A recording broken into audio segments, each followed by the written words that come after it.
And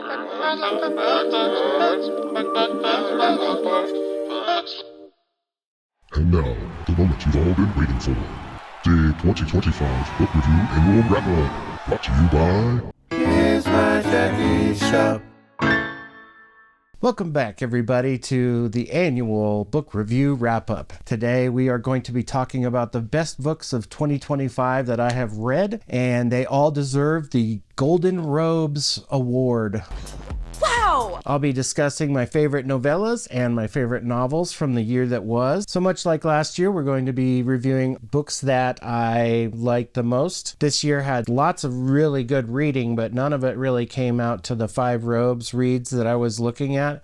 There were a lot of 4.7, 4.8, 4.9 robe reads this year. Unbelievable! The channel improvements have been amazing. I actually met a couple of my goals that I had set for myself last year, and I'm going to continue to set those goals going forward. But at the time of my 2024 review, I had 39 subscribers, and as of now, the channel has 85 subscribers. So my goal last year of doubling my subscriber count has been achieved, and actually went above and beyond a little bit by adding a few more. So it's just been a little more interactive this year. Once again, guys, thank you all. I'm hoping to maybe get over 150 subscribers next year. So I really appreciate that. Appreciate you guys. Please like and subscribe. It keeps me motivated to continue to do these types of reviews. The amount of videos that I published this year were 22 videos, including this one.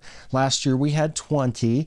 So I've kind of been hanging in there. It seems like a couple videos per month, or give or take a few. I did have one rant, which was a little bit longer format, but it's been getting some good views as well. It was my Brandon Sanderson rant. I've had several book reviews, a few full trilogy reviews. I reviewed the DandelioinDynasty, which was amazing, and there's going to be a few books on here that I haven't done reviews for. I have filmed them, but I have yet to do the editing and put everything together. So those will probably be first couple book reviews of the year. This year's book read tally, I have read 62 books compared to the 59 that I read last year. The view count for all of the videos, last year I had a total of 2,271 views. My goal was to get it up over 5,000, and I'm happy to report that this year I have 5,474 views. Yay! I really appreciate that, guys. I love it. But yeah, that's been really great to see that improvement. I'm going to try to go for 10,000 views over the next year. We'll see how we do. 150 subscribers, 10,000 views. Can I do it? I don't know. You guys can help. I got this. My most viewed video, above and beyond, I have no idea how this is happening, but it was a video I published last year for The Bound and the Broken, Should You Read It? And that video has miraculously stacked up 634 views, but that one just seems to be creeping up and up and up. None of my other videos are anywhere near the Bound and Broken video, so those of you who have been looking for a review for that, I really appreciate it. I know it's an up-and-coming series. He's got one more book that he's going to write, and he published earlier this year of Empire and Dust book that I have yet to read. It is in my TBR for this year. I did have 2 DNFs this year. Well, I can only say maybe one. Sometimes you start reading something and you just kind of go, wow, I just can't right now. I'm not with that one. And it was kind of a disappointment to me because I really wanted these books to be good. It was The Sister Samurai by Tatiana Obai, and I really wanted those books to be very good because I thought the idea on the surface was really incredible, but I feel like the author's style just took me right out of it. It was a little too descriptive. It didn't seem like the main character was really easy to attach to. So in the end, I didn't finish that one, even though it was a novella. I only got about 20-30 pages into it, and I was just like, Nope. Doesn't generally happen to me. The only other book that I did not finish, takes a grain of salt with this one, but I did finish the first book of Brian McClellan's Powder Mage. I did get through it, but I really felt like I was reading Brandon Sanderson 2.0. Had some really great ideas in it initially. However, I felt like some of those ideas were taken way too far. It was way too like, what? This is now over here. Okay, we have that. Oh, okay, I guess. Oh, now we're going to add something. Throughout the whole adventure, it seemed like maybe it was a story told stream of consciousness. I don't know. Great ideas, but in my mind, horrible execution. So I did not want to finish the rest of that trilogy. It was just the writing. And again, it's one of those show don't tell type of writing styles that I found myself really struggling with about 2/3 through that book. And so I smashed through it, hoping that the rest of that book would maybe come around, something would keep me in the reading, some cool idea, but in the end it just seemed very flat, very uninteresting, and I just couldn't do it. You're not gonna do it? What do you mean you're not gonna do it? Now, let's move on to the Golden Robes. We're going to start with the novellas that I read. There were only two that stood out for me, and the first one, in no particular order, was, and I don't usually review these types of books on this channel, but I do read a lot of other stuff. It usually doesn't make it into reviews, but I just had to say that I am a huge fan of James Baldwin's writing. His style immerses me, and it feels like my mind is being inserted into another person's soul or experience. And James Baldwin's The Fire Next Time is a short story. As a black person living in the world in that time, there was a struggle to be heard, to be noted, to be acknowledged, to be valued, and it still seems somewhat prevalent today. It looks much different on the surface. James Baldwin's writing is really a great way for those of us that don't understand the experience of other people. This is a doorway that opens your mind, if you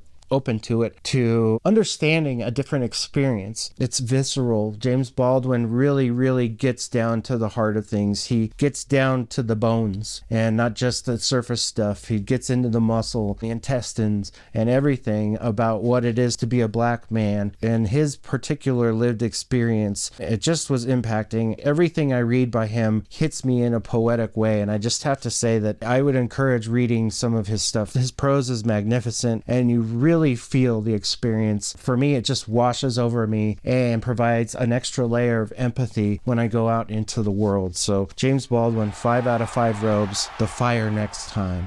Next novella that I had a 5 robes read out of this year, and I do have this review on deck, the next review that I get after this one, but it was The Scour by Richard Swan. Richard Swan is a new author for me, and I read his entire Empire of the Wolf series. It is a story about Von Volt and his sidekick Bressinger, and it's a story that occurs before the Empire of the Wolf trilogy. This is a great little tale, scary, thrilling. There's no fat on it. It was a little more action-packed than some of the other books, like a fantasy mystery, a fantasy horror. It's not like a classic horror or a classic fantasy, but it molds those two genres quite well. Richard Swan is very good at that. I just gobbled this book up. It was so good. Hard to put down. The way that this one read, it was just like, just get through it. So 5 out of 5 robes for The Scour and Richard Swan. Just impressive stuff. On to the 5 robes reads, the novels. Let's do this. And these aren't going to be in any particular order. There were 7 novels that I read this year, and I'll just start with a historical fiction written by Neil Stephenson, the Cryptonomicon book. This was a beast to get through, but it is considered one of Neil Stephenson's best books. Like I said, I really enjoyed it because I came away from the book understanding a little bit more of the origins of the internet, cryptocurrency, international interactions between countries, and the whole information technology race to the top. It provided a story in a way that I could really latch into the characters, latch onto the ideas, but this one just really fulfilled an itch that I didn't know needed to be scratched. So Neil Stephenson's Cryptonomicon got a 5 out of 5 robes for me. Very good stuff. On to the next. Next! Rob J. Hayes coming in, Pawn's Gambit. I did a review not long ago about the Mortal Techniques series. All 5 books that are present in that series are wuxia fantasy, which is a Chinese Eastern style of fantasy. Lords and legends, magic, highly philosophical, different sort of presentation and how characters interact with one another. There's gods, there's spirits, and there's fantastically exceptional characters in all of these books. And this was a story about a forsaken general who is trying to find some purpose and meaning in their life. The way these stories are told is not one continuous protagonist throughout the whole thing. He introduced new protagonists, new antagonists, new side characters, new everything. And this one was just pretty much flawless for me. Practically perfect in every way. I really enjoyed the action, the character arcs, everything came together very well. Rob J. Hayes has definitely made a mark on the landscape as far as indie authors for me. I was very highly pleased and highly entertained by those books. So not only would I recommend this, I would recommend the whole series. So on to the next. Okay. The Bones Beneath My Skin. In my mind, it just hit me right where it needed to be. It was a little bit of this quaint storytelling style, almost fairy tale in the way he writes his stories, with a very interesting, conflicting protagonist, and then meeting two of the most odd people that this protagonist could probably have anything in common with. But by the end of the story, everything is just magically and beautifully told. I just feel like so satisfied about how everything ended. It was like finishing a nice warm cup of hot chocolate or something like that. It's sort of an introspection experience when you read his books, at least I hope so. He writes about other types of love. Different attractions have different stories behind them. And I think that TJ Klune is really good at telling a tender story to where you as a reader might be able to maybe not live in that person's shoes, but at least understand love is not going to be easy. It's going to be really hard. I really appreciated this book, so I look forward to reading some more TJ Klune books in the future. 5 out of 5 robes. The next 5-robe read was Shannon Lee and Fonda Lee. They did a dual authorship of a book called The Breath of the Dragon. I've discovered this as a YA fantasy. It does also lend itself to an Eastern storytelling style. Shannon Lee is the daughter of Bruce Lee, and Fonda Lee is the highly acclaimed author of the Greenbone saga. She does have a book coming out this next year, early. I will put the book title up here. It is something that is highly anticipated. Fonda Lee's readership is very voracious, and they are very, very supportive of her work. The book wraps itself around a young man's story who's lost his brother, who's lost his family, but he's trying to find some way to grow in a world that's constantly trying to get him down. And there are martial arts fights in here. There's a story of lost family, a story of found family in a way. I really enjoyed the action, the philosophical take, because it's basically based in Lee's overall life philosophy, and Shannon Lee carries that forward, and it's very prevalent in the writing. It's just overall a very wholesome, good read. It had the action, had good plot, a nice little surprise at the end, and I'm hoping that this could be something more of a series. I don't know anything about if it is or not, but it seemed like there was room for possibly a second or third book to tell the story. It's just, it left me feeling satisfied, but at the same time I wanted more. So Breath of the Dragon, definitely a 5 out of 5 robes read. Loved it. On to the next. Ooh. I'm going to expand into this. I did give a 5 robes rating for the entirety of the Dandelion Dynasty, although that isn't technically true. I did give The Veiled Throne a 4.9 out of 5 robes review score, but upon further thinking, I wanted to reconsider that The Veiled Throne also got a 5 out of 5 robes.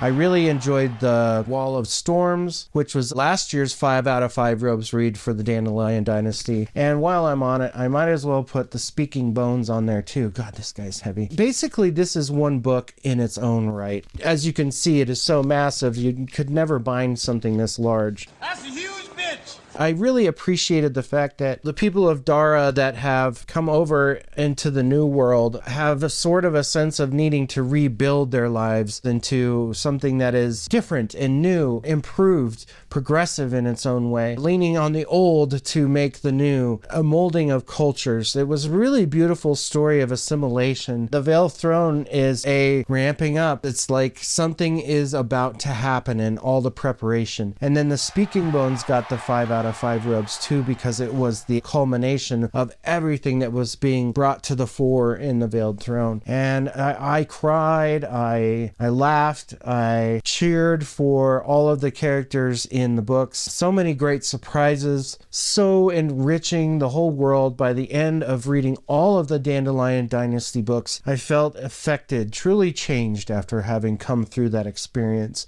That was epic! It was a monster of a read, but it never really felt like it was overwhelming, because just so much more was helping that story just become more full, more detailed, and just a beautiful overall presentation. Ken Liu has a new book that came out, All That We See or Seem. I have yet to read that one. That is one that I will be reading this year. Dandelion Dynasty is a standout. I can't recommend it enough. I know that readers either just can't get into it or they absolutely love it. And I'm hoping that people will find The Grace of Kings as a good starting point, as something different. I mean, it does offer different things to the reader, and that is just part of what makes it stand out to me. I'm not out there looking for one type of story when I read. I'm looking for what will pique my interest or maybe make me think about it. These books gave me something fresh, something new, something epic. Oh, wow, was just absolutely so great. I was touched to the core, you know? And then for the last 5 robes read, and it occurred in the last month, is the book 3 of the Empire of the Wolf trilogy. The first 2 books were both 4.9s. Richard Swan was a new author. I only planned to read the first book, The Justice of Kings, and then I was gonna just see, maybe if I like it, I'll keep reading it, but if I don't, I'll just pick it up later. But I really liked that first one, and then I read The Tyranny of Faith, and I was like, wow, this is cool. So I had to just keep going. I had found out that when I bought The Scour, it was a prequel novella.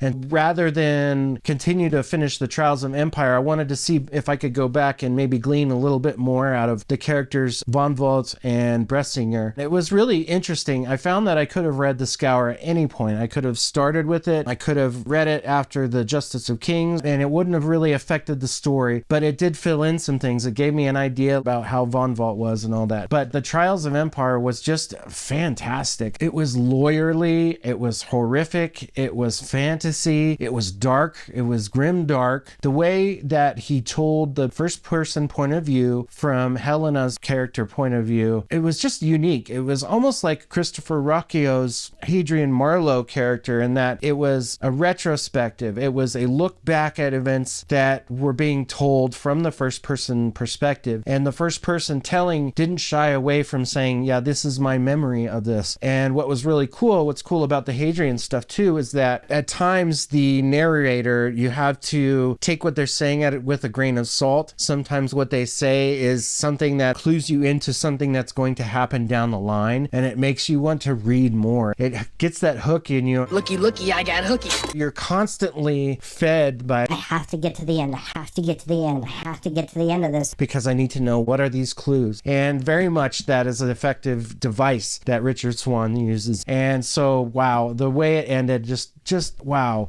Wow. Very full world, very distinct cultures, the north, the south, the darkness, the magic system is very creepy. Are you kidding? I would love to be scared. Very descriptive. Richard Swan is very original, keeps everything fresh. And for book to book to book, it was very seamless, very natural how he would bring those old details back into the telling. So it was just really great. I'm going to be reading a lot more of Richard Swan's books. Grave Empire, and I think Steel Gods is the next one. And he also has another book that is more of a science fiction, political, sci-fi book that is coming out as well. So he's writing some stuff. I might as well just say that he's one of my favorite new authors. That's fair. I'm so happy for you. What was the book of 2025? The best book? Speaking Bones. I kind of want to put all of the Dandelion Dynasty on blast here, because that was my favorite read of the year. A couple years. The most fulfilling, the most impactful. I walked away having an appreciation for how evil isn't always inherently evil and good isn't always inherently good. There are some gray areas, and the way that Ken Liu deftly works his messaging through all of this to show you all the good characters, the bad characters, and what their potentials are, double crosses. It was just such a complete story, a complete everything. And Ken Liu gets my Golden Robe winner of the year for the Dandelion Dynasty. So it was up there in my top 5 epic fantasy reads of all time. This is next level. My favorite authors of the year, or author, Richard Swan is going to become my author of the year. Again, I wasn't anticipating reading his trilogy and his novella all at once, but that's exactly what happened because it was just that good. I really enjoyed his stuff. I also want to give major kudos because they were like right there. Rob J. Hayes is an indie author, but I think he deserves so much attention. He's got so many great series out there. The Ties That Bind, The Immortal Techniques. He's got the War Eternal series, which is a 5-book series, and he's starting a new one, God Eater. He's got a new book coming out called Hammerfall in the God Eater series. Some really cool stuff, and gosh, I just really enjoyed that. So books that I'm going to be reading next year? Oh gosh, I have started the Dungeon Crawler Carl series this year. I've read books 1, 2, and 3. I do plan to continue that and the last 4 books in that series. Matt Dinniman does have another book that's coming out soon, I think early 2026, something about a bounce house or something like that. Then I do want to finish reading Christopher Rocchio's Sun Eater series. I did only read the first 2 books, and I told myself I was going to read the next ones, but I kind of wanted the story to be finished before I just went and championed all those things. I want to just read them all. I just want to get that fresh beginning to end. And I also have the Red Rising. I know I said I was going to try to get to that. I'm going to start Red Rising maybe this year. But Red God is probably going to be coming out in 2026 at some point. The whole booking community is just on fire waiting for this to drop. And I know it's probably going to be huge, so Just massive. I definitely want to get that on my radar. I'm getting into reading some more independent authors this year, reading some books that don't really get a whole lot of attention. That's kind of what my goal is. I'm hoping to maybe read Lonesome Dove. I'd love to read another Robert McCammon book this year. The new Dresden Files, 12 Months, is coming out this year. Probably another Joe Abercrombie, book 2 of The Devils. Richard Swan has got some new books out. Rob J. Hayes is writing. I mean, it's just so much to be excited for. There's so much. The Bobbiverse is something that I've just started in. I read book 1, We Are Legion, and I really enjoyed that one. That was a very fun book. I'm going to keep doing these rapid robes things. If I don't have trilogies or book series, I'm just going to read standalones and stack them up and do like 5 to 7 books at once and just rapid robe them all up, because I think people enjoy a shorter review, have shorter videos with lots of content within them. 2025 has been a good reading year. I didn't have quite as many 5 robes. Maybe next year I'll have a lot more. I do have a lot of good reading I'm hoping to get into. You have to think, young brother, about your future. Have you read these books? What are your thoughts on some of the 5 robes? Did I rate them well, or do you think maybe I gave them a little too much credit? Let me know in the comments. Thanks for stopping by. Hopefully you guys are catching this around Christmas time when it gets up. So with that, I could say happy holidays, all of the things that you like, whether you celebrate or don't celebrate, you're still amazing. Who do I love? You do I love. Hey, it's my friend. And like and subscribe if you like the channel. Thanks for watching, guys, and remember to always keep reading. We're going to review books that were all 5 robe and actually went above and above after having experienced lost their prints, that they were the general